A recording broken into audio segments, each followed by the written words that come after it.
सचिन पायलट वाकई पायलट भी हैं। सचिन पायलट वॉटन गए, उन्होंने वहां से मैनेजमेंट की डिग्री भी ली। सचिन पायलट मंत्री भी बने, आप एमपी रहे ही। इतना कुछ आप करना क्या चाहते थे? देखिए, मैंने निर्णय लिया था कि मुझे राजनीति में आके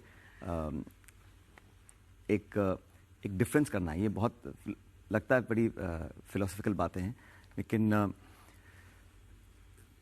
जिंदगी में बहुत से निर्णय इंसान खुद लेता है, कुछ परिस्थितियां बदलती हैं। और मेरे फादर की डेथ हुई जब मैं 21 साल का था। मैं पढ़ाई कर रहा था उस समय, और लोग कहते हैं वंशवाद, फैमिली पॉलिटिक्स। तो मेरे जो दादाजी थे वो आर्मी में हवलदार थे और गांव में रहते थे। तो मेरे पिताजी ने राजनीति से पहले एयरफोर्स में नौकरी करी, और उसके बाद जब उनका बहुत जल्दी एक्सीडेंट में डेथ हो गई, तो तब तक कभी चर्चा नहीं करी कि भाई मैं क्या नौकरी करूंगा, क्या राजनीति करूंगा। लेकिन उनके जाने के बाद 4 साल तक मैंने बहुत कुछ किया, लेकिन मैंने सोचा कि इस फील्ड में मैं एक कंट्रीब्यूशन कर सकता हूं। तो बहुत सोच समझकर मैंने पार्टी ज्वाइन करी। मैनेजमेंट कर रहे थे तब आपने सोच लिया था कि आप राजनीति में आएंगे? नहीं, या पिता के बाद आपने सोचा बिल्कुल नहीं, बिल्कुल नहीं। अब देखिए, घर में जब सुबह शाम नाश्ता और खाना पे सब राजनीति की चर्चा होती है, तो बचपन से सुनते देखते तो आए थे हम लोग।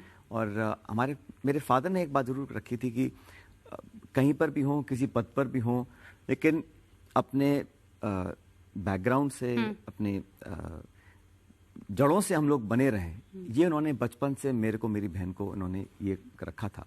तो वो कनेक्टेड रहते थे हम लोग, लेकिन कभी पढ़ते वक्त चर्चा फैमिली में कभी हुई नहीं कि कौन क्या करेगा। We were all very young ji. पर आपके पिताजी राजेश पायलट जी जो हैं, वो बहुत ही कॉन्फिडेंट, बहुत ही बोल्ड, महत्वाकांक्षी इस तरह के नेता थे। उन्होंने बहुत खुलकर ये भी कहा था कि वो प्रधानमंत्री बनना भी चाहते थे। उन्होंने चुनाव भी लड़ा। मेरे फादर जो है वो जब एयरफोर्स के पायलट बने, तो हमारे इलाके से, समाज में वो पहले बने थे। उसके बाद उन्होंने इस्तीफा दिया। इंदिरा गांधी जी ने उस समय उनको संसद में लाने का काम किया। तो वो अक्सर बोला करते थे, भाई मैं जीवन में यहाँ तक पहुँच गया हूँ, हमारे बाप दादा परदादा ने कभी कल्पना नहीं करी थी कि वो संसद में पहुंचेंगे। तो अब इसके बाद जो कुछ मिलेगा जीवन में वो बोनस है, जितना मिल गया बहुत। सीताराम केसरी के खिलाफ उन्होंने अध्यक्ष पद का चुनाव